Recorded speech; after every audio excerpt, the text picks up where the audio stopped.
Ever since I arrived at Bay Path in February, I have been involved in lengthy and passionate discussions about grading and assessments. The problem is, not all of you have been privy to these discussions. This presentation is an attempt to clear some things up and get us all on the same page. Sometimes I see rubrics that look like afterthoughts of assignments, and assignments that exist because they are good but don't seem to be related to the professed outcomes. Carefully crafted competencies that use active, measurable verbs, such as describe, articulate, define, explain, compare, analyze, create, and not vague nouns, knowledge and understanding, are at the heart of good assessments and good grading. Articulate what your students can do at the end of your course. Break it down into steps. Create competency-based rubrics and assignments that create the skills you are measuring, and the rest falls in place. Easy, right? I know what grade my student deserves because I've been doing this for a long time. Yep, as face-to-face instructor for 33 years, I can actually hear myself utter that sentence. Problem is, what is clear to you may not be clear to your students. They may not understand what you want, and a 6-week course, you don't have time to dialogue about it. Rubrics can make expectations clear. This is important in order for students to learn and not flounder. Then there's the problem of accountability. It is one of those buzzwords of the 21st century and a favorite of NEASC. They want to know that we are doing what we say we are doing.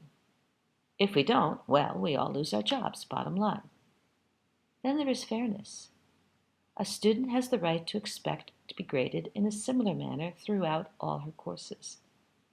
Professor Harry doesn't like me and gave me a bad grade, but my friend has Professor Sally for the same course and she is much nicer and gives better grades. We all know that professors don't give grades, but we will never get rid of that mindset completely. Rubrics go a long way to helping silence it. Then there is data, data, data, and data. Now that we can easily produce mountains of it, it has become essential. Sorry, it's not going away. We need to accept that and do our best.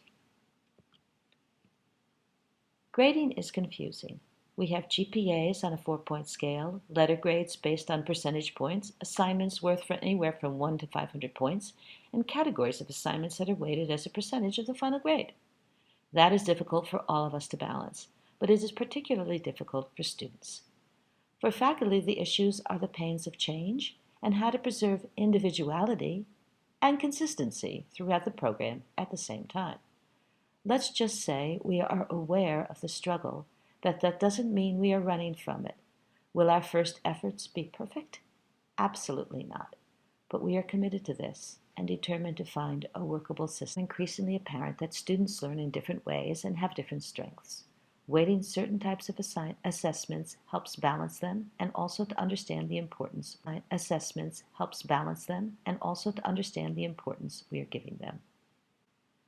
The category weights you see on the screen are particularly applicable to online and hybrid courses, but those of you who teach only on ground should be aware that where we are going and attempt to vary your assignments so that they are not all 5-paragraph essays.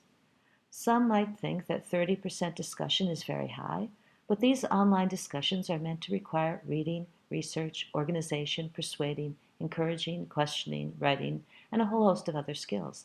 They are not meant to be informal chats, and online instructors are careful to emphasize this with their students.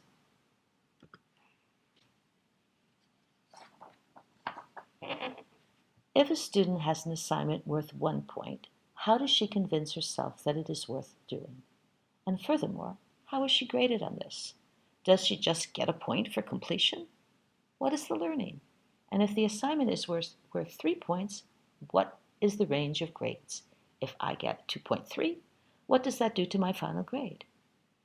We have proposed the point values you see on the screen both to give you a little gravitas to each assignment and to make grades more comprehensible by staying in increments of 10. As long as we are bound to letter grades based on percentages, this seems like a more understandable transition from measuring competencies required by employers and NEASC to producing letter grades because everyone else does. It does take a little time to set up rubrics in Canvas, but once you do, you have really cut down on your own work and made your grading more consistent and transparent. On-ground instructors will also need to post their assignments in Canvas and attach rubrics to them. This is a requirement for January. By using rubrics that are attached to the course competencies, we can prove that students are acquiring the skills that will help them be more competitive in the eyes of future employers and make our institution more competitive in the higher ed market.